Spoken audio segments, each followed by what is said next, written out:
Bon. Et voilà.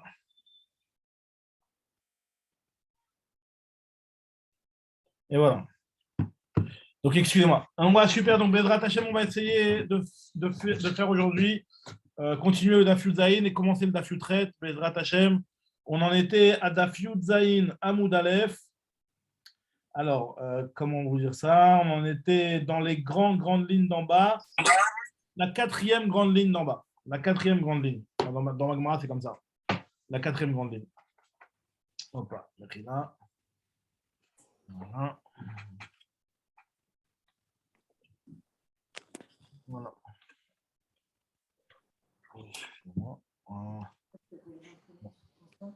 Super. Donc, c'est bon, Yoann, tu nous entends? Ouais, c'est bon, impeccable. Impeccable. Ouais, top, à tout le monde. Ouais, top. Alors voilà, donc on en est à Amar Ravuna Beusha Itkinu. Amar Ravuna Beusha Itkinu. Vous l'avez, Dafyud Zayin, Amoud Aleph. Amar Ravuna Beusha Itkinu. On était en train de voir, je ne sais pas si vous vous rappelez, on parlait hier de lorsqu'il y avait une personne sur laquelle il y avait eu des mauvaises rumeurs, etc. Comment se comporter avec lui. Ouais, il est parti s'habiller en noir et ça. Voilà, tout ça. Maintenant, en tout cas, la Gemara, maintenant, ici, elle nous dit que si jamais Beusha Itkinu, alors Beusha, c'était, vous vous rappelez, on a vu dans Masret Rosh Hashanah que Beusha, c'était un des endroits où Sanhedrin a été exilé. En tout cas, nous dit la Gemara que dans la ville de Beusha, lorsque le Sanhedrin était dans la ville de Beusha, Itkinu, ils ont institué que Av Beddin chez Sarah, que si le Av Beddin lui-même, il est parti sur d'un mauvais chemin, donc il a fait une chose pas correcte. Alors, on te dit que En Menadinoto, on ne met pas en idouille pour le Av Beddin, quand il y a eu une fois où il a fait. Alors, Sarar, ça veut dire qu'il s'est mal comporté. Sarar, ça veut dire dans le sens qu'il a tourné, quoi. Il a tourné, il ne s'est pas bien comporté. Alors, on ne met pas en idouille. Ce qu'on fait, on lui dit donne ta lettre de démission gentiment, en bon terme. Pas besoin. On ne va pas faire d'histoire, donne ta lettre de démission. C'est ce que nous dit Agma ici. Et là, Omer, on lui dit, c'est un passage dans Melachim qui dit Ikaved Veshem Bevetera. Sois respectable et rentre chez toi à la maison. Ça veut dire que, voilà, donne ta lettre de démission. Voilà, ça ne nous convient pas d'avoir un Beddin comme toi. Donc, c'est marrant parce que quand dans les gouvernements, on a des problèmes avec les ministres et de ça se passe aussi comme ça. On lui dit donne ta lettre de démission, mieux qu'on te renvoie devant tout le monde. Voilà, c'est quelque chose de logique, quoi. Alors maintenant, nous dit Agmara, par contre, Khazar Vessarar, s'il a persisté dans son mauvais chemin, hein, Menadim Otom Ipene Chilul Lachem, on le met en idouille pour des raisons de Chilul Lachem, parce que ça peut entraîner un Chilul Lachem. Le fait qu'il se comporte, voilà, le fait qu'il continue devant tout le monde à se comporter mal pour une deuxième fois, donc là, c'est un problème de Chilul Lachem. Donc dans ce cas-là, on le met en idouille vraiment, même si c'est un Av-Beddin. Continue Agmara, obliga de Resh Lakish. Cette logique-là, ce que Ravuna a dit, Resh Lakish n'est pas d'accord, puisque Resh Lakish, lui, il avait dit quoi? Il avait dit qu'on mettait en idouille. Alors que Resh Lakish, lui, il va dire que non. Dama Resh Lakish, Talmid Racham chez Sarah, même pas un Av-Beddin, mais même un Talmid Racham, qui s'est mal comporté, El Menadinoto Parashia, on ne va pas le mettre en idouille de manière publique. On va essayer d'arranger les affaires de manière à ce que ça ne s'ébruite pas trop et que le Chilul Hashem soit le moins grand, soit qu'il y ait le moins de Chilul Hashem possible. Sachant que tout le but de ces démarches-là, ce n'est pas du tout par rapport à l'honneur du Talmid Chacham ou quoi que ce soit, mais c'est surtout par rapport au Chilul Hashem qu'il peut avoir dans ces cas de figure. Damaresh Lakish, Talmid Chacham chez Sarah, El Menadim Oto Befaratia, on ne peut pas le mettre en idouille publiquement. Chez Neymar, comme c'est marqué dans le Passouk, il y a marqué avec Kachal Ta'ayom, tu trébucheras toi aujourd'hui, avec Kachal Gam Navi Imcha, même si le prophète il trébuche avec toi, Laïla dans la nuit.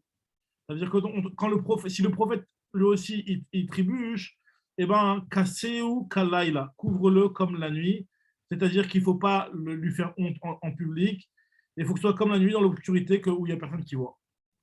Continue Agma Marzutra Chassida, qui Mechayev Souva Mirabanan Shamta, lorsqu'il y avait un Talmid Chacham qui était condamné de Shamta d'un idouille, donc un Talmid Chacham qui avait été mis en idouille, alors lui, comment il faisait?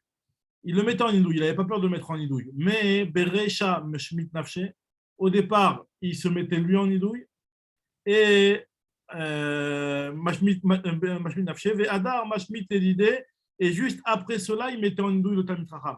Alors pourquoi il faisait ça?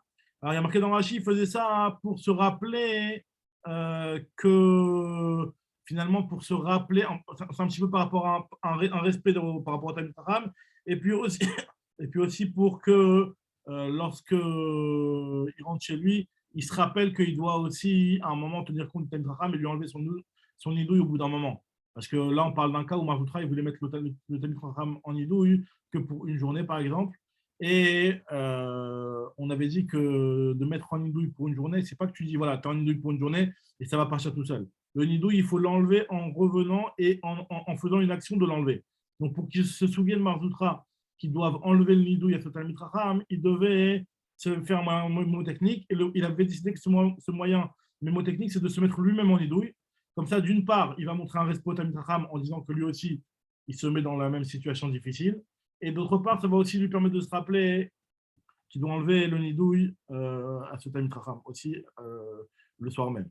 C'est ce que nous dit la Gemara ici. Et la Kamechayev Tsuva Mirabanan Shamta, comment il faisait? Echiavid, comment il faisait? Non, je t'ai dit.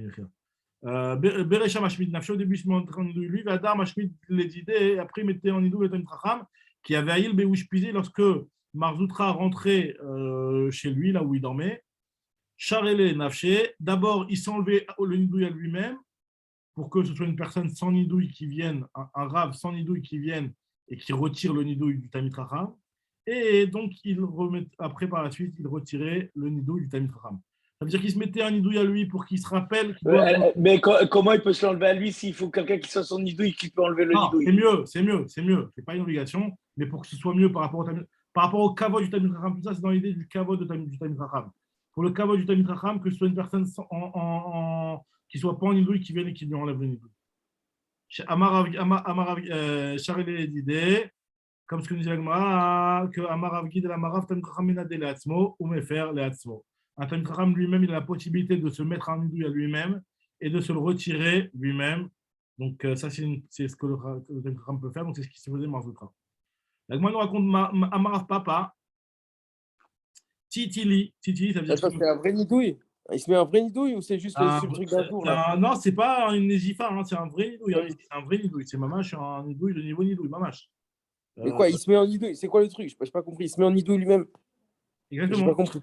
C'est un petit peu une midatra sidout. Il se mettait en nidouille. Là, dans l'exemple de Marzutra, c'est que voilà, il y avait un chacham qui a fait quelque chose de pas bien, manque de respect ou n'importe quoi, et il veut le mettre en nidouille. Par exemple, il a décidé de le mettre en nidouille jusqu'au soir. Donc, qu'est-ce qu'il faisait? Il se mettait lui-même en nidouille. Et après, il mettait en nidouille le chacham. Et le soir, quand il rentrait chez lui, donc il voulait rentrer chez lui et voir sa famille, etc., il s'enlevait le nidouille à lui. Mais pourquoi il se met en nidouille? C'est ça que je comprends pas. Pourquoi il se met en nidouille? Alors, ce que j'ai expliqué, c'est qu'il se met en nidouille par rapport au kavod du chacham. Par rapport au kavod du Talmid Chacham, c'est vrai que le Talmid Chacham s'est mal comporté et que Magialo d'avoir un nidouille. Mais c'est un Talmid Chacham quand même. Donc lui, il genre le type qui jeûne après le jeûne, quoi. J'ai fait un petit mélange du Pirouge de Rashi et du Pirouge de Tosfot, un petit peu pour vous donner les deux idées. Parce que dans le Pirouge de Rashi, il y a marqué que c'est pour le kavod du Talmid Chacham, alors que dans le Pirouge de Tosfot, c'est marqué que la raison pour laquelle il se mettait en nidouille en premier, c'est pour montrer, premièrement, qu'il était mystère avec le Talmid Chacham, et deuxièmement, pour qu'il se souvienne, quand il rentre chez lui, d'enlever le nidouille. Ok. C'est un peu de deux trucs. Très bien. En tout cas, continue la Gemara, elle nous raconte que Rav Papa, lui, il te disait Titili. Titili, ça veut dire Yeshulam Srari, ça veut dire que, que je sois béni, moi, Jean Baruch Hashem, que moi, j'ai jamais eu besoin de mettre en nidouille un chacham. Enfin, que je n'ai jamais mis en nidouille un chacham. Des lo shmiti tsuva mirabanan meolam. Je n'ai jamais mis un chacham en nidouille. Et là, Kikame chayev tsuva mirabanan shamta, lorsqu'il y avait un Talmid Chacham qui était chayav de nidouille devant moi et que je devais faire quelque chose, alors Echi a vu comment il faut dire à papa s'il ne me mettait pas en nidouille. Alors nous dit la Gemara, qui a des Bemarava, lui était plus d'accord avec l'avis des Bnei Eretz Israël, qui eux pensaient que Mimnu Anigida de Tsuva Mirabanan, velo Mimnu Ashmata. Ça veut dire qu'on préfère mieux s'assembler pour décréter et pour trancher sur un Talmid Chacham qui va recevoir Malkout, des coups, plutôt que de recevoir un nidouille. C'était plus quelque chose qu'ils pensaient que c'était mieux de lui donner des coups que de lui donner un nidouille. Comme ça, Rav Papa aussi était dans le même avis. Et il pensait que voilà, quand il y avait un Talmid Chacham qui faisait quelque chose qui, pour une autre personne, peut-être ça méritait un nidouille, et bien ce Talmid Chacham-là, on lui donnait un malkout. C'était préférable. La Gemara dit c'est quoi le lachon de Shamta? Maï Shamta, Amarab Sham Mita. C'est quelque chose qui contient un petit peu quelque chose qui ressemble à la mort. Alors, est-ce que ça veut dire qu'il y a vraiment de la mort? Ça peut entraîner vraiment la mort. Ou alors le fait de le mettre, de le séparer du monde, c'est un petit peu comme un Metzora qu'on considère comme un mort. Et peut-être plutôt dans cet esprit-là, que comme le Metzora, on le considère comme un mort, parce qu'il il y a marqué qu'il y en a 4 qui sont considérés comme un mort. Et parmi eux, il y a le pauvre, il y a le Metzora, etc. Donc, en tout cas, nous dit la Gemara ici que la Shamta, le Nidouille, c'est comme Shammita. Alors, peut-être que c'est un petit peu dans le même état d'esprit que le Metzora, que lui, comme il est séparé du monde, puisque le type qui est en Nidouille, lui, il va être de côté. Donc, lui, il y a un petit peu de la mort dans cette histoire. Et en tout cas, c'est ça la chambre de Shamta, qui est la traduction araméenne du mot Nidouille. Shmuel lui te dit que le mot Shamta, c'est Shemama Yiyeh. Ça veut dire qu'il y aura la Shemama, c'est la désolation. Donc il y aura la désolation et le vide, quoi. Le vide pour cette personne-là qui va être mise en Nidouille. Ça veut dire qu'en fait, finalement, alors soit elle va vivre une période de vide, ou soit peut-être qu'elle, si elle mérite d'avoir d'être mise en Nidouille, c'est que quelque part, elle a du vide à l'intérieur d'elle. En tout cas, nous dit la Gemara, Umeania B, le nidouille, il est bénéfique pour la personne, autant que le kitachia betanoura, que l'huile qu'on mettait pour enduire un tanour, un four, et sur lequel on mettait de la graisse au niveau de l'intérieur du tanour, pour que cette graisse s'absorbe dans le tanour et qu'elle ne ressorte jamais.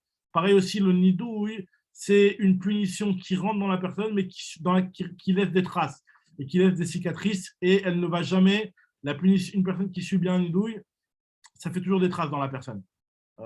Et donc, même après, une fois qu'on lui a enlevé, il reste quelque chose de ce nidouille-là. Tandis que Resh Lakish, lui, n'est pas d'accord avec ça. Lui te dit que le nidouille, une fois que tu l'enlèves, il part complètement. Comme il est rentré, il repart.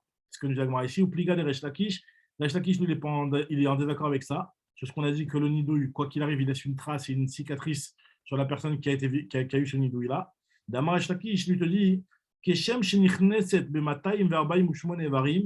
de la même façon que le nidouille rentre dans la personne au travers de ces 248 membres, c'est-à-dire que c'est tout le corps de la personne qui est touché par le nidouille. Pareil, nous dit l'Agma ici que quand il sort, Keshi Yotzet, car Keshi Yotzet, Yotzet Mimataim Verbaim Ushmona Everim, quand elle va quitter la personne, elle va la quitter dans ses 248 membres, c'est-à-dire que elle va complètement sortir, le nidouille va complètement sortir de la personne, et une fois qu'il a terminé cette période de nidouille, il n'aura plus de cicatrices, il n'aura plus de séquelles. Et nous dit l'Agma, il apprend ça par rapport à un remède dans les passous, sachant que 248, donc ils font référence aux 248 membres, c'est la gematria de Cherem. Cherem, Chet, Resh, Mem, c'est 248. Et on s'appuie sur des passous, dire si Vaïta Aïr Cherem. Alors, Keshin, je reprends dans les mots. Keshin, lorsqu'elle rentre dans le corps de la personne, elle rentre par les 248 membres, comme c'est marqué dans Yehoshua au niveau de la ville de Yericho. C'est toujours par rapport au mot Shamtak là, qu'il est en train de faire une dracha. Là, c'est le mot Shamta, le nidouille, et là, en l'occurrence, le Cherem. C'est toujours dans ces trois. Ouais, Shamta, nidouille, c'est la même chose, et Cherem, c'est le nidouille qui est upgradé, comme on avait expliqué. Non, j'ai pas compris, Meryl. La Shamta, c'est quoi? Shamta, c'est nidouille. Traduction araméenne de nidouille. Ah, ok. Voilà. Et après, Cherem, c'est le top. Cherem, c'est un nidouille à la profondeur. Maintenant, ce que la Gemara nous dit ici, c'est que Resh Lakish, il apporte un remède du Passouk, que le nidouille, il rentre dans les 248 membres, il ressort des 248 membres. Parce que 248, c'est Gematria Cherem, et il y a un Passouk qui parle du nidouille et qui te dit Cherem, et donc ça fait référence à 248 membres. Ce qui nous dit ici, il y a un Passouk dans Yehoshua, au moment de la conquête de la ville de Yericho, qui dit que Vaïta Aïr Cherem, et Cherem, c'est la gematria de 248. Cherem, gematria, Mataim, Verbaim, Ushmone Ave. Keshi Yotzet, pareil, quand elle sort du corps, d'où on sait qu'au moment où elle sort du corps, elle sort complètement de tous les 248 membres, comme c'est marqué dans le Passouk, qui est marqué dans le Passouk dans Chabakouk, qui dit que Berogez, Rachem, Tiskor. Berogez, donc après la colère, Rachem, il va y avoir la miséricorde. Donc la miséricorde, donc c'est-à-dire, on va comprendre ça dans le sens du nidouille qui est retiré, puisque on est moins sévère et on lui retire. Donc, c'est aussi Rachem. Le Rachem, c'est quoi la guématrie de Rachem? C'est comme Cherem. Cherem et Rachem, c'est la même chose. Joseph, je pense qu'il aurait ajouté ça sur son calepin. En tout cas, nous disons Rachem et Gematria, Achi avait. Alors, donc, c'est la même Gematria aussi, Rachem, Cherem, 248. Donc, pour Reish Lakish, pour lui, le nidouille, lorsqu'il rentre, il ne laisse pas de séquelles. Ça veut dire, voilà, l'intérêt, en réalité, la discussion, elle est de savoir ici, est-ce que l'intérêt du nidouille, ça va avoir un impact même après, une fois qu'on a retiré le nidouille, ou alors l'intérêt du nidouille, il est spécialement au moment de la période, le mois, le jour, la semaine, où il est en nidouille, c'est à ce moment-là que ça va avoir un impact. Mais bon, après, une fois qu'on lui retire, ça y est, il redevient comme tout le monde, il y a plus de, on n'en parle plus. En tout cas, continue la Gemara, elle nous dit, Amar Rav Yosef, Shad Shamta Gnufta de Kalba, Vei Dide Avda. Mais un nidouille sur la queue du chien et le nidouille fera son propre travail. Alors, ça veut dire quoi? Parce que la Gemara nous raconte une histoire qui s'est passée avec, il y avait un chien qui avait la bonne manie de manger les chaussures des Chachamim. C'est-à-dire peut-être que là-bas, ils faisaient un petit peu, ils enlevaient leurs chaussures quand ils arrivaient dans le Beth Midrash ou je ne sais pas comment. Et en tout cas, il y avait un chien qui aimait bien manger les chaussures des Chachamim. Et il ne savait pas c'était qui. Regarde ce que Ragman nous raconte. Daou Kalbad avait Achim Mesané de Rabban, il avait un Kelev, un chien, qui mangeait les chaussures des Chachamim. Velo Avukayad, il savait, Manu, il ne savait pas c'était qui ce chien.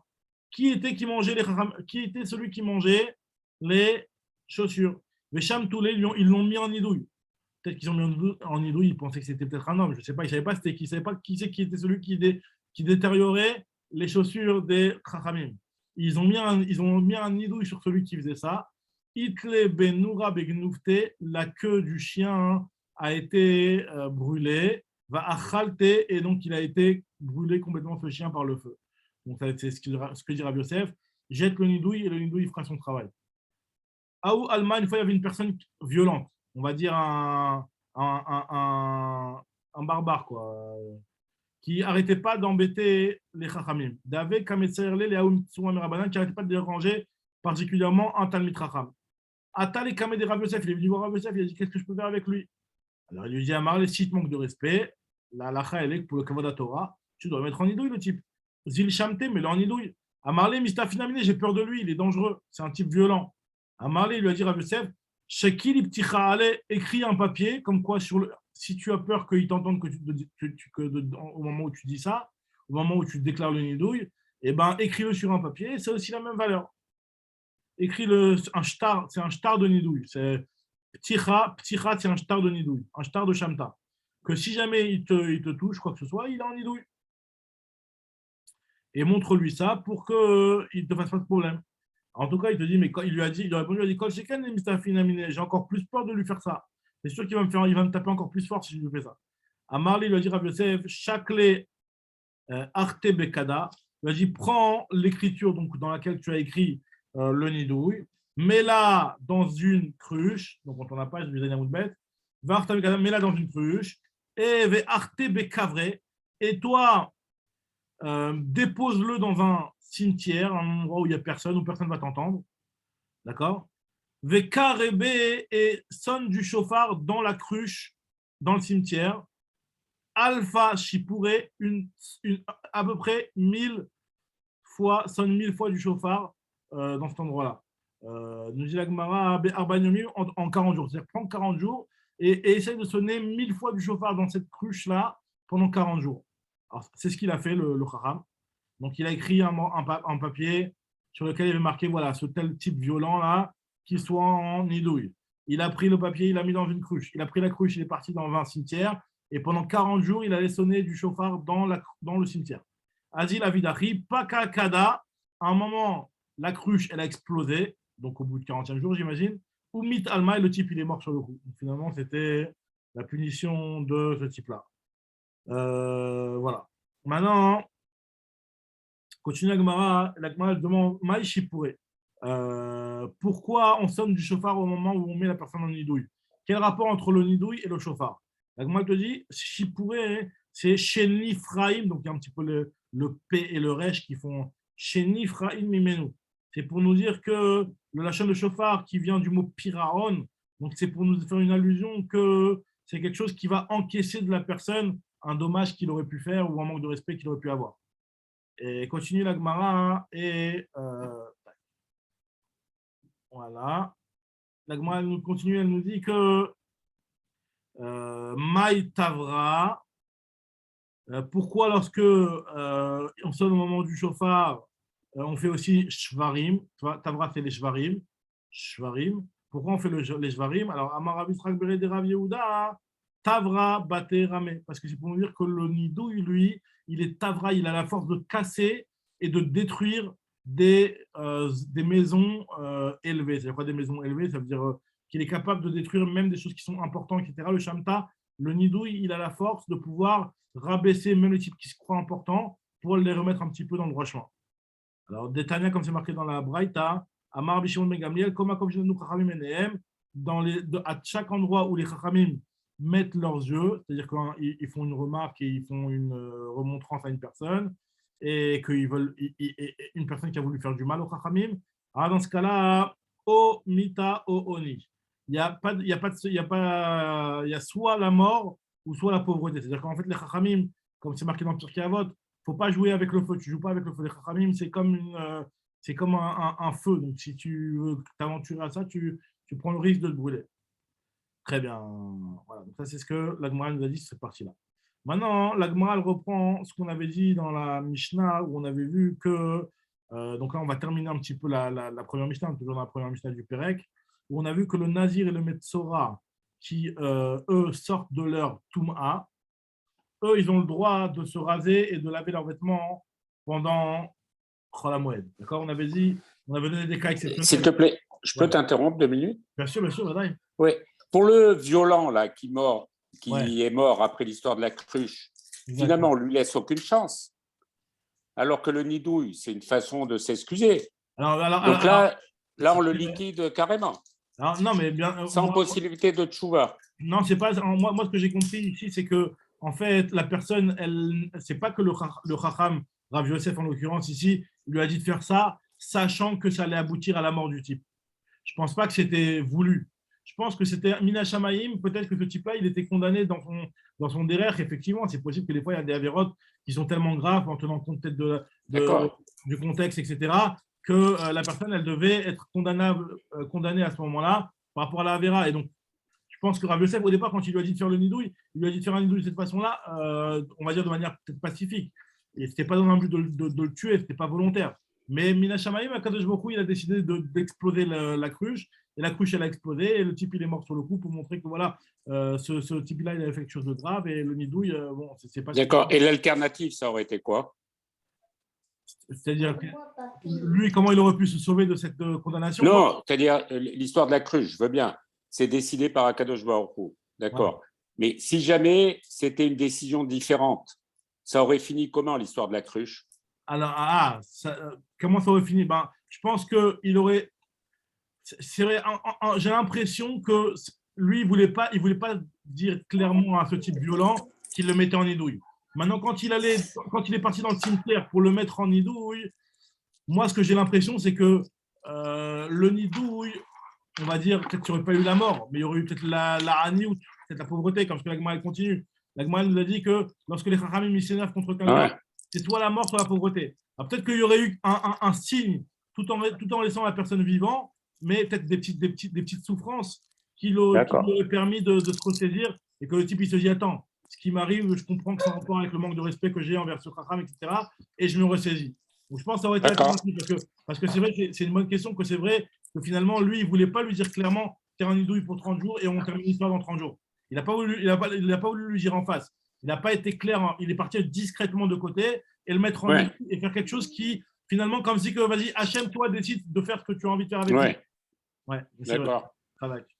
En tout cas, très bien. Maintenant, la Gemara, elle reprend la suite de la Mishnah où on avait dit que le Nazir et le Metzora, eux, quand ils terminent leur processus de purification et qu'ils doivent se couper les cheveux, si ça arrive pendant la fête, et ben voilà, ils ne pouvaient pas le faire avant, donc c'est normal qu'on va leur autoriser de se couper les cheveux pendant la fête.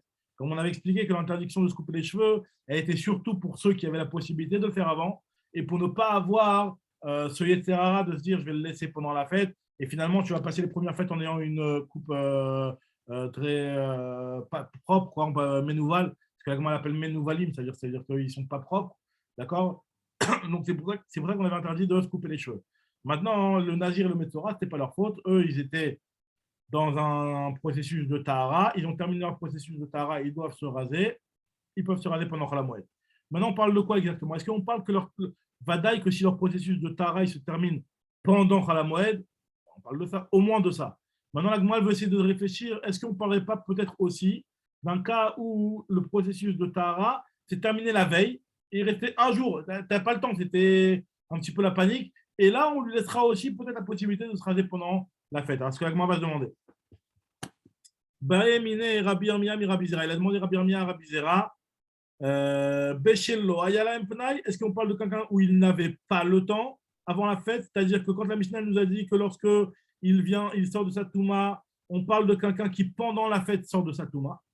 Donc, bien entendu, il n'y avait aucun moment avant la fête où il avait la possibilité de se couper les cheveux. Donc, c'est pour ça qu'on lui autorise. Odilma, Af Besheyaya Lobnai. On parle même d'un cas où il avait le temps de se raser avant la fête. Par exemple, s'il a terminé et qu'il aurait dû normalement se raser depuis la veille de la fête. D'accord? Est-ce que dans un cas pareil aussi, on te dit que bon, s'il ne l'a pas fait parce qu'il était trop juste au niveau du temps, hein, on va lui laisser aussi le temps, la possibilité de se raser pendant la fête? Alors, il lui a répondu, donc c'est Rabbi Zera qui répond à Rabbi Yirmiyah. Amarli lui a répondu, Tanina, il y a marqué dans la Mishnah. Qu'est-ce qu'on a vu dans notre Mishnah? Non, dans une Braïta. Qu'est-ce qu'on a vu dans la Braïta? La Braïta nous dit, Kol elu chez Amrou mutarim les galères bamoed.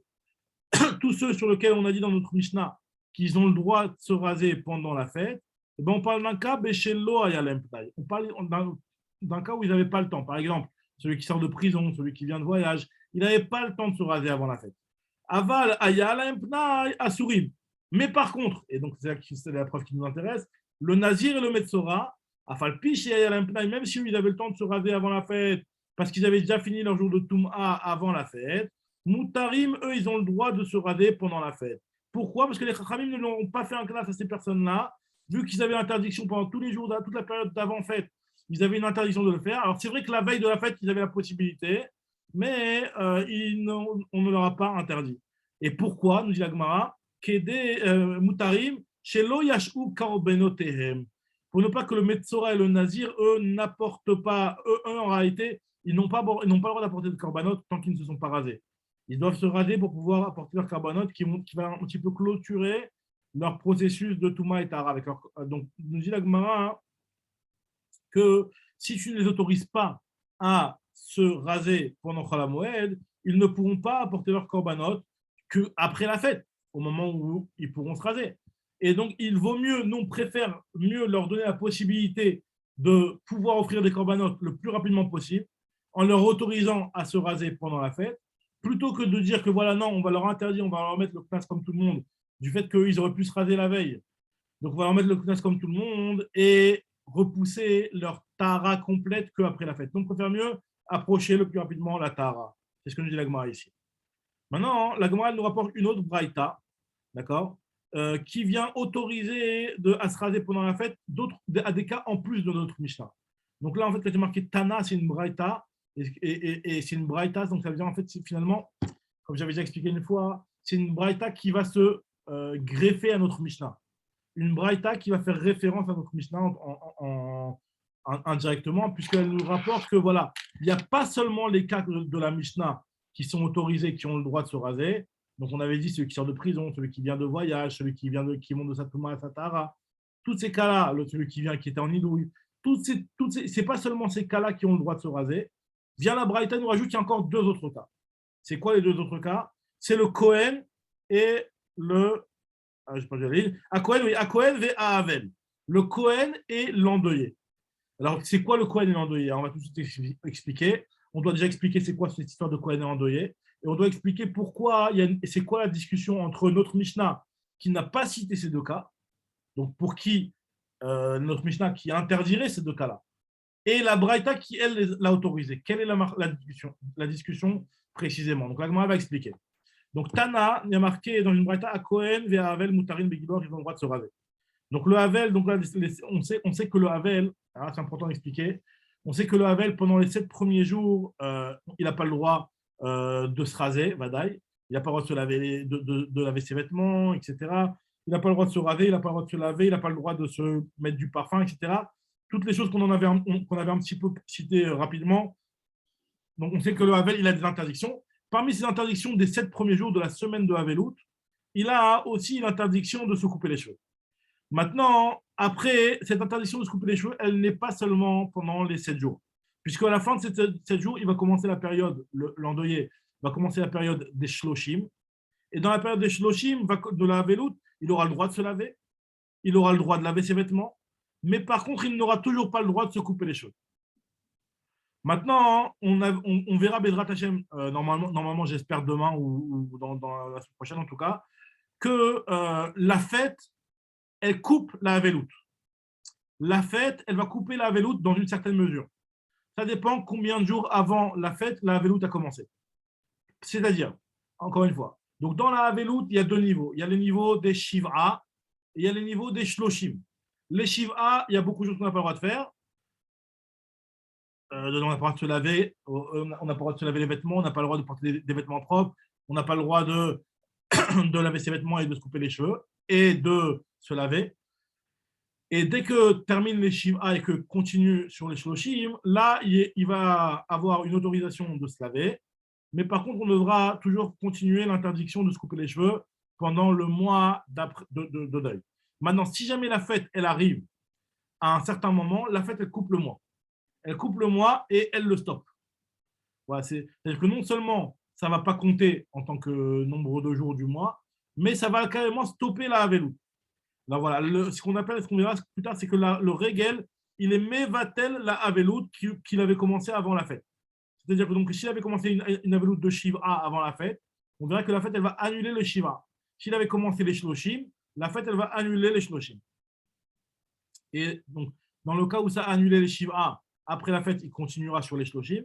Dans le cas où il a annulé les Shloshim, voilà, après la fête, ça a arrêté le deuil.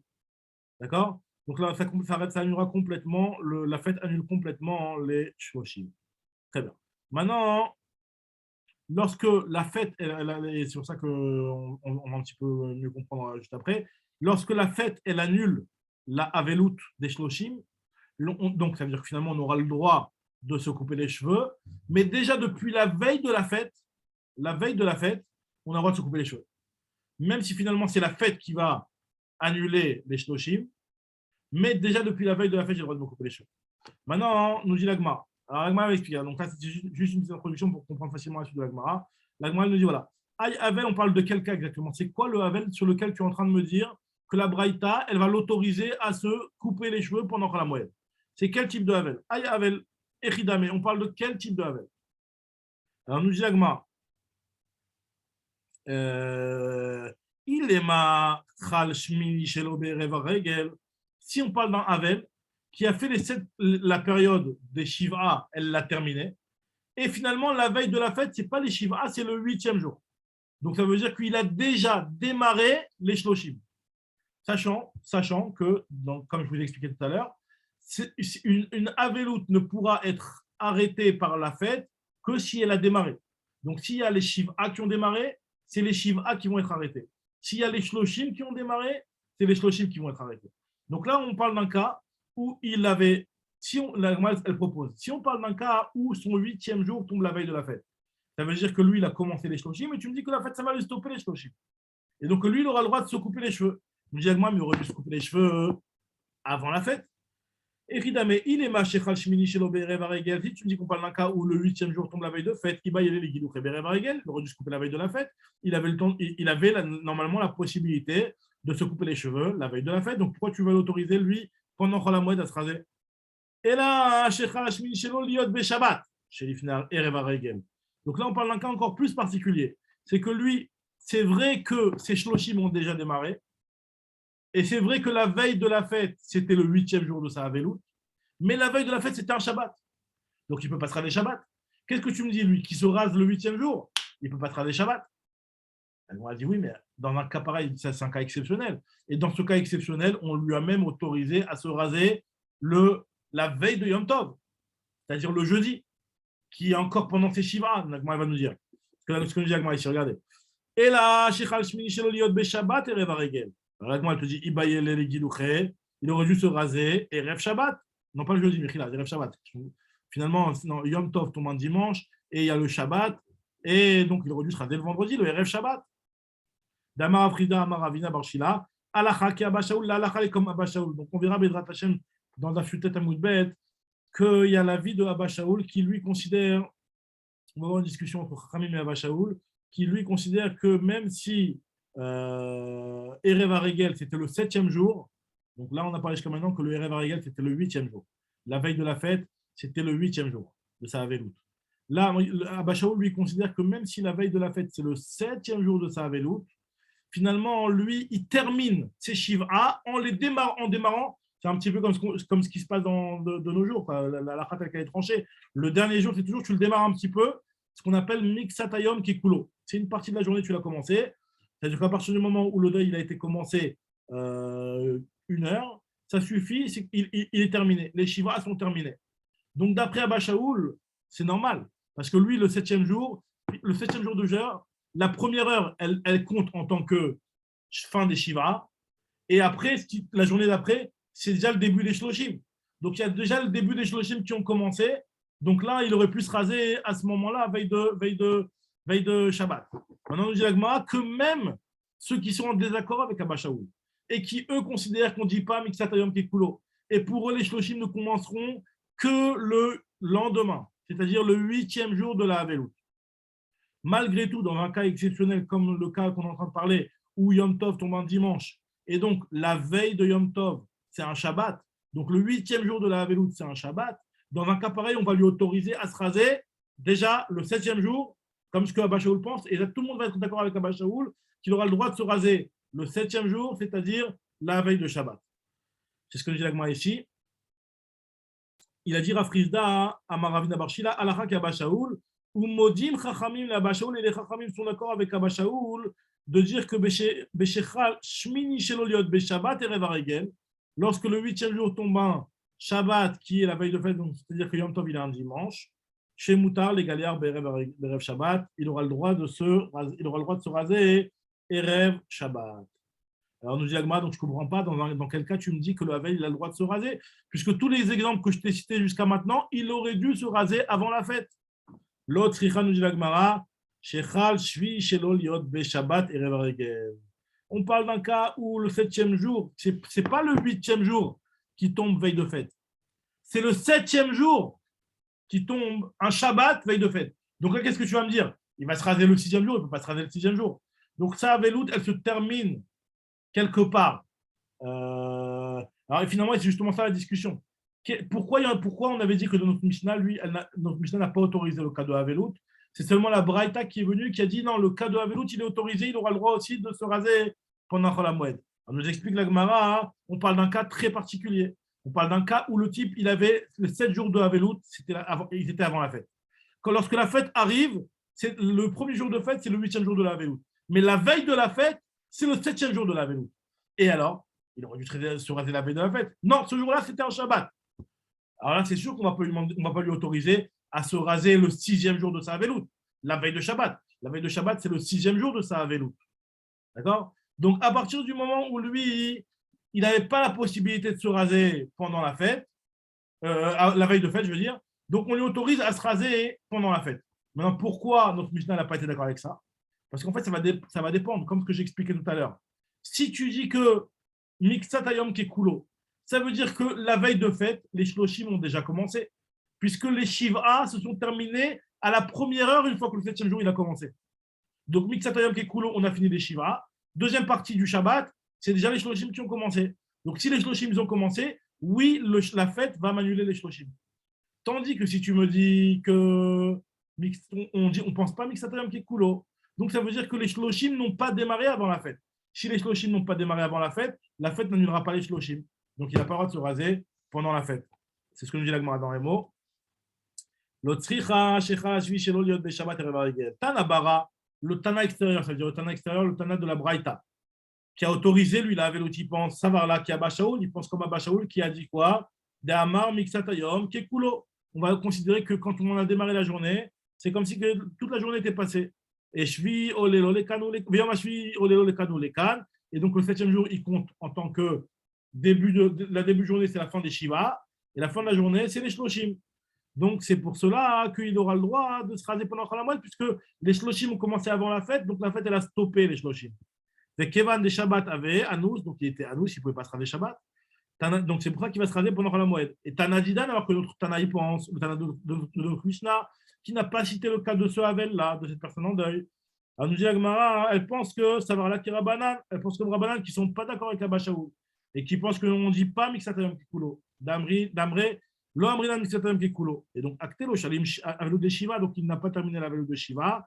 Et donc, les Shloshim n'ont pas commencé à l'entrée de la fête, avant la fête, je veux dire. Et donc, c'est pour cela qu'il ne peut pas se couper les cheveux. Ça, c'est le cas de Havel. Donc, on a compris que dans le cas de Havel, on parle d'un cas particulier où il n'avait pas la possibilité de se raser avant, c'est pour ça qu'on lui autorise. Et la discussion entre notre Mishnah et la Braïta, c'est de savoir est-ce que Mixatayom Kekulo ou pas. Maintenant, c'est quoi l'histoire du Kohen? Tu m'as dit qu'il y avait le Kohen aussi. C'est quoi le Kohen? Quand est-ce que le Kohen il n'a pas le droit de se raser? Quand est-ce que tu vas me dire que pendant Chol Hamoed, il aura le droit de se raser? Là, on sait qu'un Kohen, on avait vu dans Maseret Souka, on avait parlé ça dans Maseret Tani, dans Maseret Souka, on avait vu que le Kohen, quand c'était la semaine de travail, donc son mishmar, sa semaine de travail, quand il était de service, donc lui, il n'a pas le droit de se raser. Par contre, il a le droit de se raser le jeudi. On avait vu ça. Il n'a pas le droit de se raser pendant la semaine de travail. Par contre, le Yom Hamishi peut se raser. Il peut se raser le Yom Hamishi. Et lui, il terminait son service Shabbat. On avait dit que les Mishmarot s'intervertissaient le Shabbat. Donc, c'est ça la halakha. C'est que pendant le Mishmar, le Kohen n'a pas le droit de se raser. Il peut se raser le Yom Hamishi avant de quitter. Maintenant, le problème, c'est que là, c'est pendant la fête. Là, il y a la fête. Alors, comment ça se passe? Imaginons Shabbat Chol Hamoed. C'est au Shabbat de Chol Hamoed où ils vont devoir changer. Et Yom Hamishi, c'est pendant Chol Hamoed. Comment il fait? Il peut se raser Chol Hamoed ou pas? Là, on va voir tout de suite ce que nous dit Agmara. On parle de quel cas exactement dans le Kohen? Echidame. Il est Madeshalim Mishmarto Ereva Regel. Si tu me dis que lui, il a fini sa Mishmeret veille de fête. Par exemple, imaginons que la veille de fête, c'est Shabbat. Et donc, il termine sa Mishmar la veille de fête. Donc, il aurait dû se raser depuis Yom Hamishi. Alors, nous dit Agmara, il aurait dû se raser la veille de la fête. Donc, le Erev Shabbat qui est Erev Regel, puisque c'est ça le din normalement pour la Mishmar, on leur autorise à se raser pour le Shabbat depuis le Yom Hamishi déjà. Quand on dit Yom Hamishi, ce n'est pas que Yom Hamishi, c'est Yom Hamishi, jeudi et vendredi. Donc, pourquoi lui, tu veux lui autoriser à se raser pendant Chol Hamoed alors qu'il avait la possibilité déjà depuis le jeudi de se raser? On nous dit Agmara, l'Otzricha, des Shalim Mishmarto Baregel. En réalité, sa Mishmar se termine pendant la fête. C'est-à-dire qu'en fait, c'est pendant le Shabbat de Chol Hamoed que sa Mishmar se termine.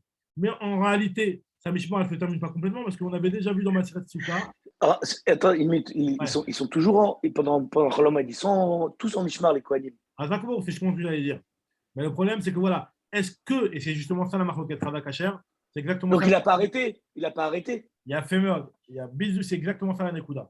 Donc la Gemara nous dit, et c'est ça la discussion entre notre Mishnah qui n'a pas autorisé le Kohen et la Braïta qui a autorisé le Kohen, c'est de savoir est-ce que finalement sa Mishmar, quand elle va se prolonger, parce qu'il doit rester au Beth Amikdash pour travailler comme tout le monde, comme on avait dit, qu'on convoquait tout le monde pendant les fêtes. Donc lui, il va continuer, sa Mishmar, elle va continuer. Est-ce que ça s'appelle sa Mishmar au même titre que sa première Mishmar a débuté, elle ne terminera qu'après la fête? Ou alors on dit non, tu termines ta première Mishmar et après tu fais une Mishmar comme tout le monde, comme tous ceux qui ont été convoqués. Alors là, en réalité, c'est la discussion. Alors, regardez dans les mots en quoi ça va faire une nafkamina par rapport à se couper les cheveux ou pas. Regarde ce qu'Agmara explique. Echidame. Non, ça on a expliqué. Et l'autre Icha des Shalim Mishmarto Baregel. Il a fini sa Mishmaret pendant la fête. Alors, Tana dit d'un autre Tana de notre Mishnah qui a interdit au Kohen de se raser, puisqu'elle ne nous l'a pas cité ce cas-là. Donc, qu'est-ce qu'elle pense? Ça va. Kevan Detnan, puisqu'on a enseigné dans Maseret Souka et on a dit que Shlosha Prakim Bashana, à 3 moments dans l'année, Kol HaMishmarot Shavot Beimurei Haregalim. Tout le monde a le droit d'avoir la même part dans les Chalakim qui reviennent au Kohen, parmi les Korbanot qui sont offerts pendant les fêtes, ou Bechiluk Lechem Apanim, et pareil aussi, tout le monde aura une part dans le Lechem Apanim. C'est quoi ces 3 périodes-là? C'est pendant la fête, pendant les 3 Shalosh Regalim. Alors, donc, à partir du moment, notre Tana pense qu'à partir du moment où lui, son Mishmar va continuer, puisque pendant les fêtes, il doit rester avec tout le monde, Keman de l'Osheli Mishmar Toba Regal Dame. C'est comme si il n'avait pas terminé son Mishmar pendant la fête, et donc il est considéré comme s'il était encore en plein Mishmar. Et donc, lui, à partir du moment où il est en plein Mishmar, il n'a pas le droit de se raser pendant la fête, comme un Kohen qui est en plein milieu de son Mishmar. Un Kohen qui est en plein milieu de son service, il ne peut pas se raser. Alors que Tanabara, alors que le Tana extérieur, lui, pense que c'est vrai que Afalgav, des Shayar Be'anach Mishmarot, c'est vrai que lui, dans la continuation, après la fête, il va continuer à travailler, il va continuer à être Shayar sur la Avoda et sur les Korbanot, avec tout le monde, avec tous les autres Kohanim, pendant la fête. Mais Mishmarte Miyash Limale, il a terminé son Mishmar, donc en fin de Mishmar, la halakha, elle est qu'il a le droit de se raser la veille de Shabbat. Donc il aurait dû se raser la veille de Shabbat. Et non, Mechila. Donc son Mishmar se termine. Donc si ça se termine pendant la Moed, il aura le droit de se raser. C'est ce que nous dit l'Agmara. Donc pendant l'Agmara, elle continue encore un point, et elle continue l'Agmara, elle nous dit que Tanoura Banan. Kol Elou Sheamrou Mutarim les galères Bamoed, Mutarim les galères Bime Evlan. Tous les cas qu'on a cités. Alors là, c'était un petit peu une discussion qu'on avait parlé au début du deuxième pérec, on avait déjà parlé, soulevé ce point-là, au début du deuxième pérec. Et là, l'Agma, elle relève un petit peu ce point-là, plus en profondeur. Elle nous dit comme ça. Il y a un premier avis qui pense que tous les cas qui sont autorisés et qui ont le droit de se raser à Chol HaMoed, c'est la même chose pendant la Avelout, pendant le deuil d'une personne. La même chose aussi si elle est dans une situation où elle vient de voyage, où elle était en prison, où elle était en nid, où elle aurait été tamée de Bitaor. Tous ces cas-là, on va lui autoriser aussi pendant son deuil à se couper les cheveux. Moutarim le galère bime evlan. Et il y a une mechila. Quand les louchamrou, moutarim le galère bamoued, moutarim le galère bime evlan. Ça, c'est un premier avis. La Gemara te dit, attends, mais il y a une braïta qui me dit l'inverse. Vatania Sourid. Il y a une braïta qui m'a dit que non, on n'a pas le droit. C'est seulement pendant Khala Moed qu'on a le droit de se couper les cheveux dans les cas qu'on a cités. Mais quelqu'un qui est en Avelout, il n'aura pas le droit de se couper les cheveux dans un cas pareil. Alors nous dit la Gemara, lorsque la Braïta ici nous dit que le Havel aura le droit de se raser, de se couper les cheveux dans les cas de figure qu'on a dit, on parle d'un cas où Tarfou et Vlav. Ça veut dire qu'il a enchaîné, Hashem Irachem, il a enchaîné des Havelout les unes après les autres. Ça veut dire que lui, il a eu d'une Havelout sur l'autre, c'est-à-dire que ça fait plusieurs fois 7 jours, ou plusieurs fois 30 jours plutôt, qu'il n'a pas pu se raser puisqu'il a eu des Aveloutes qui se sont enchaînés.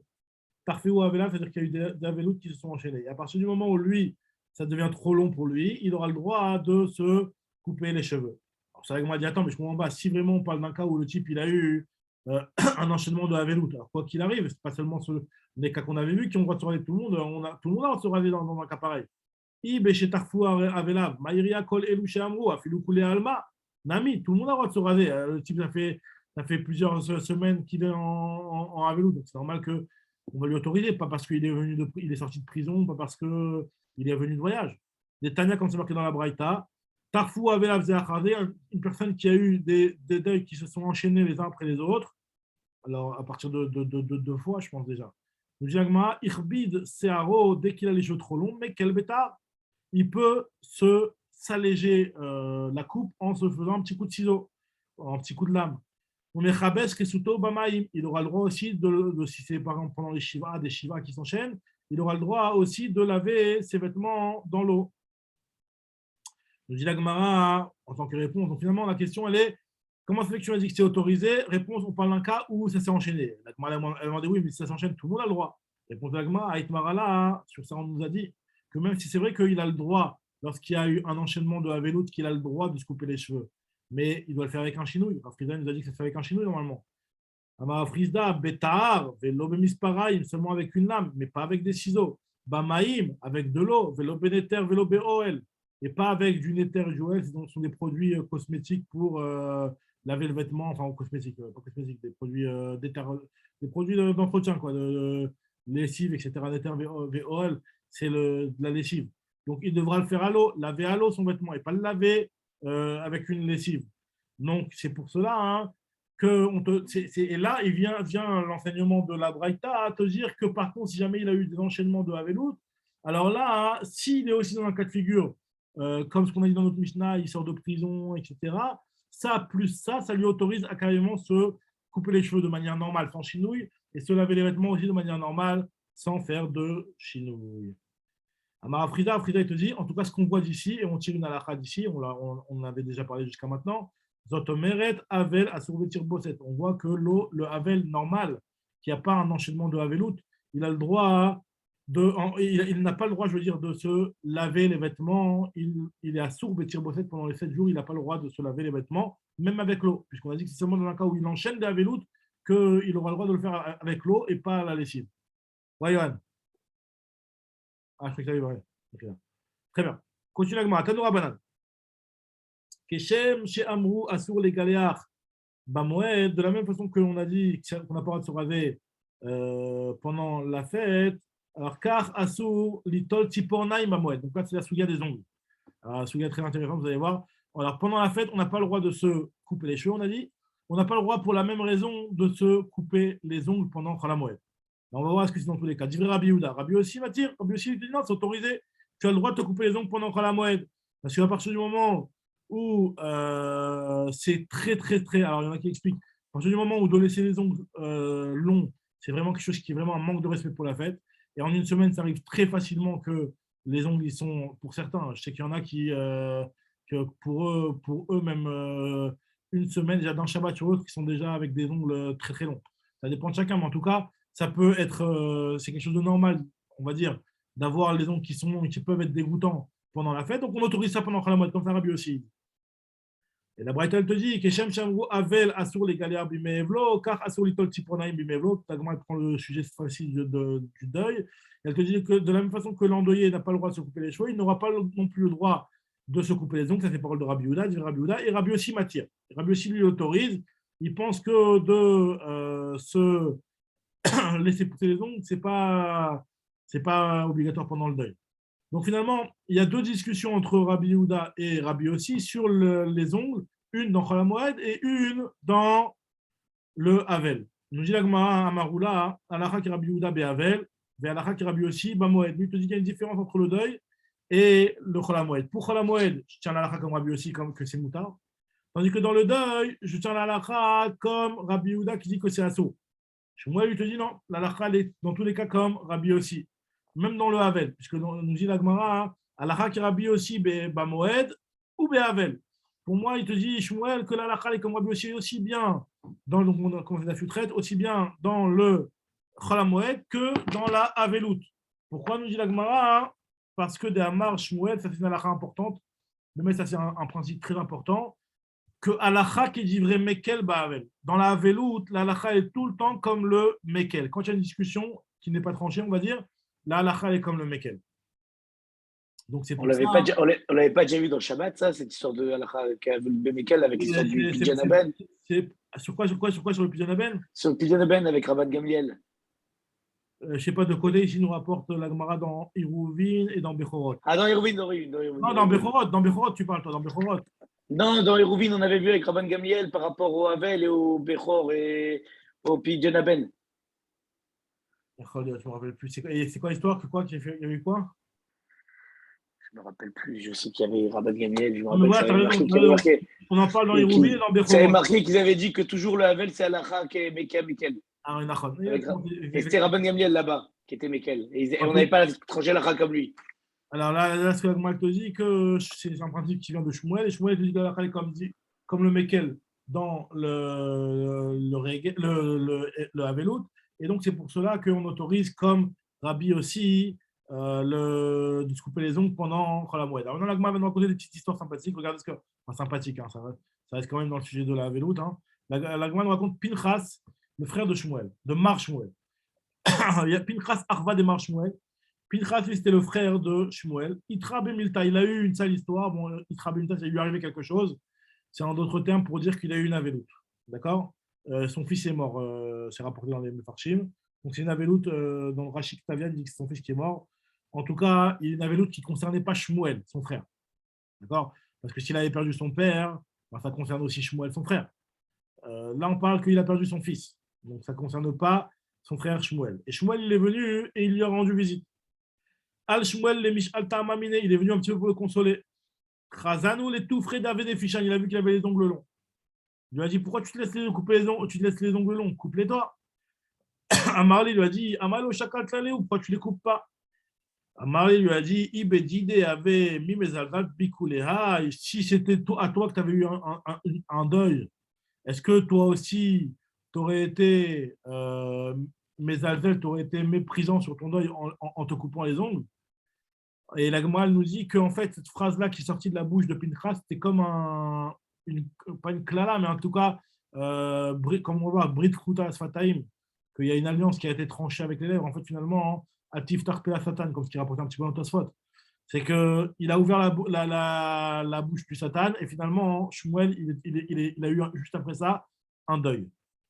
Le Jagma Aviat Keshgaga Shiotza Mifna Shalit, un pasouk dans Kohelet qui nous dit que c'est comme une shgaga, une erreur qui est sortie devant le gouverneur. C'est-à-dire que si jamais le gouverneur il dit vas-y, que celui-là il soit condamné à mort, et après il s'est trompé, ça c'est terminé, il est mort, il est mort. Donc ça veut dire que lui, en fait, finalement, il y a une erreur, il y a quelque chose qui est sorti de la bouche, tac, Akadosh Baruch Hu, il a tranché, et Shmuel, il a eu une aveloute. Veitra Bemilta Beshmuel, Shmuel, il a eu une aveloute aussi. Alors Pinchas, il est venu lui rendre visite. Al Pinchas, Achva, Alemish Al Tamamine, pour un petit peu le consoler. Chaklinu les tout frais, ve chaftinu les apé. Shmuel, il avait bien compris que c'était la parole de son frère qui avait entraîné cette aveloute. Donc il était traîné, il a pris ses ongles, Shmuel, devant lui, il a coupé ses ongles, il lui a jeté sur le visage. Il lui a dit, je comprends pas. Alors, il lui a jeté dans le visage, et comme ce que Rashi l'explique, c'est que après il les a ramassés, parce qu'on sait que normalement les ongles, il ne faut pas les laisser traîner, comme on va voir juste après.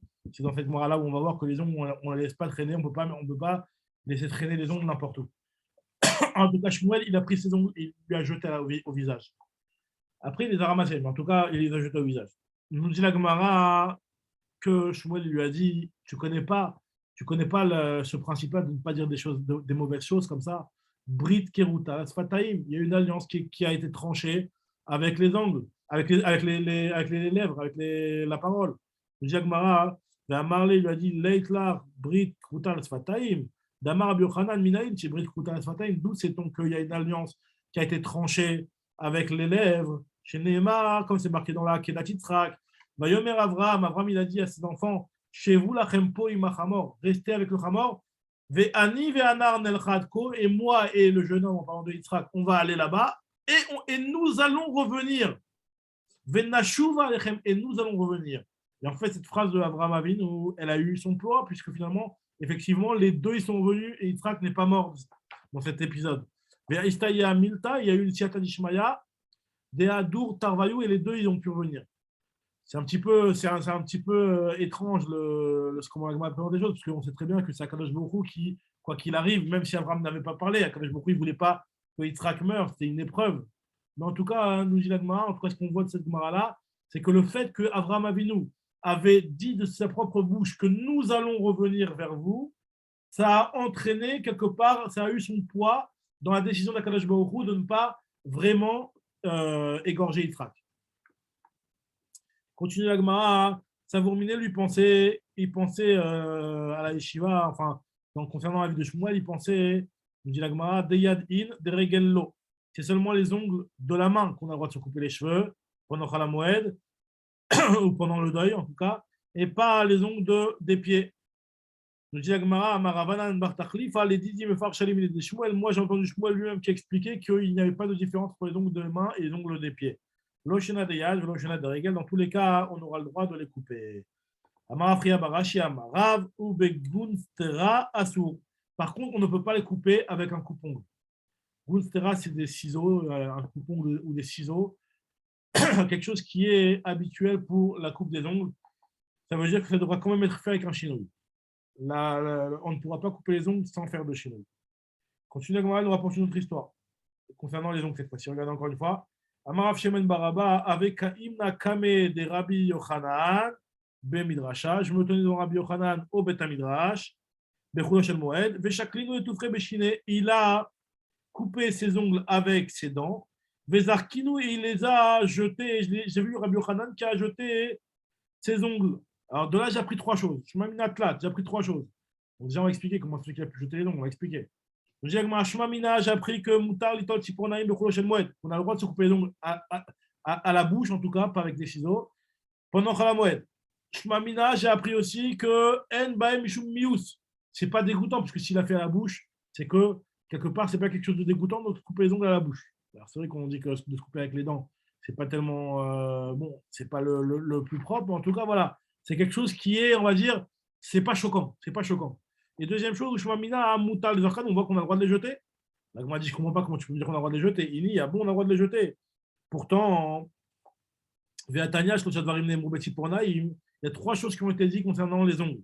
Premièrement, à Kovran, Tzadik, celui qui les enterre, c'est un Tzadik. À Sorfan, celui qui les brûle, Chassid. À Zorkan, celui qui les jette comme ça dans la rue devant tout le monde, c'est un rachat. Alors non, on tire la chasse, c'est la même chose, c'est comme si on les enterrait, hein, c'est la même chose. En tout cas, nous avons Tamamai. Pourquoi Shema Tavor Alel Isha Ubara, de peur qu'une femme enceinte passe par-dessus. Et comme il y a un mauvais esprit sur les ongles, ça peut la faire tomber, ça peut la faire lui entraîner les fausses couches. Vetapil. Alors, la Gemara répond Isha Bemidrasha, Lo Shricha. Une femme dans Betamidrash, elle n'est pas fréquente. Donc, c'est pour ça qu'en réalité, lui, il a pu les jeter dans Betamidrash. On m'a dit ah bon Vechit et ma Zimnim de Michan Shele ou Lesha de Leo Abarai. Et si tu t'étonnes et que tu te dis que peut-être que finalement, au bout d'un moment, tu vas les déblayer et on va jeter vers l'extérieur, et donc tu auras peut-être une femme enceinte qui va passer par là. La Gemara te dit qu'il y a 20 Ishtane. À partir du moment où ils ont changé d'endroit, où les ongles ne sont plus à la même place, il n'y a plus le roi Ra, il n'y a plus le mauvais esprit sur les ongles qui entraîne la fausse couche. Donc c'est pour ça que c'est autorisé. Ça veut dire que finalement, ce qui est interdit et ce qui peut poser problème, c'est seulement quand c'est à l'endroit même. Alors juste, on va terminer juste sur ça. Nous Jagma Maraviuda Marav Zoug Ba Mi Khamtan Lifne Rebi. Il y a un couple qui est venu de Chachamim, qui est venu de la ville de Khamtan. Il est venu devant Rabbi.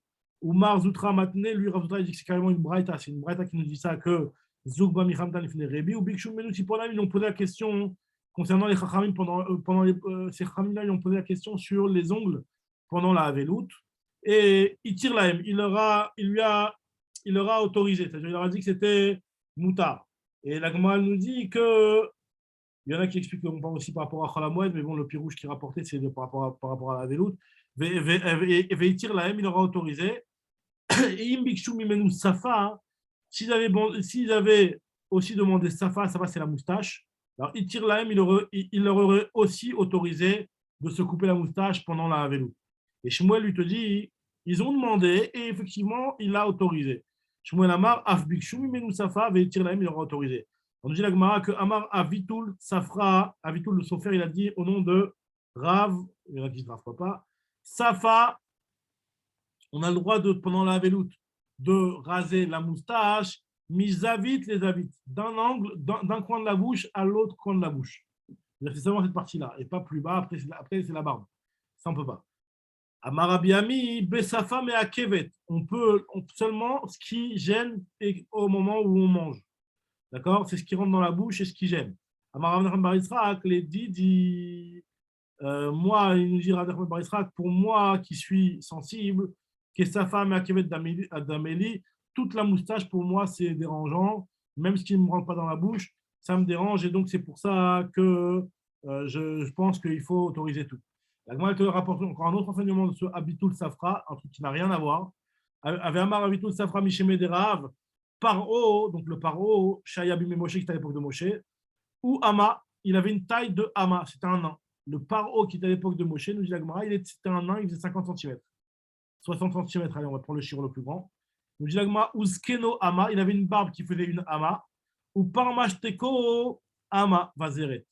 Et son Parmashteko, nous dit la Gemara, que c'était pas sa mila parce que c'est un goy, mais voilà, ce membre-là, chez lui, faisait une taille de une ama et demi. Zeret, c'est une demi-ama. Donc ça veut dire qu'il était très bizarre, il était très méchouné. Il était nain, nain aux endroits où on doit être grand et grand aux endroits où on doit être nain, quoi.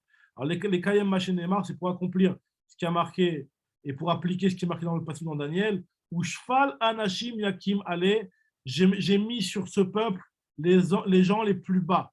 Donc effectivement, lui, il était le plus bas, puisqu'au niveau physique, il était bas, et puis même les choses qui sont la bassesse de l'homme aussi, il les avait dans des grandes proportions. Donc, c'est pour me dire qu'il était bas à tous les niveaux. Ve'amar avitul safra mishemed derav, papa ou mishemed derav, Paro Shalabim Moshe Ambushi Aya, c'était un sorcier. Chez Neymar, Ine Yotse Amaïma, il y a marqué que Hachem, quand il a dit à Moshe, va voir Paro, il va vers la mer, dans le fleuve pour se laver. Parce qu'en réalité, Paro, lui, il allait chaque matin pour faire sa sorcellerie dans le fleuve. Très bien. Donc, Bezrat Hachem, demain, on reprendra la suite. On en a 2 points. Bezrat Hachem. On reprendra demain la Futret Amoud Bezrat Hachem.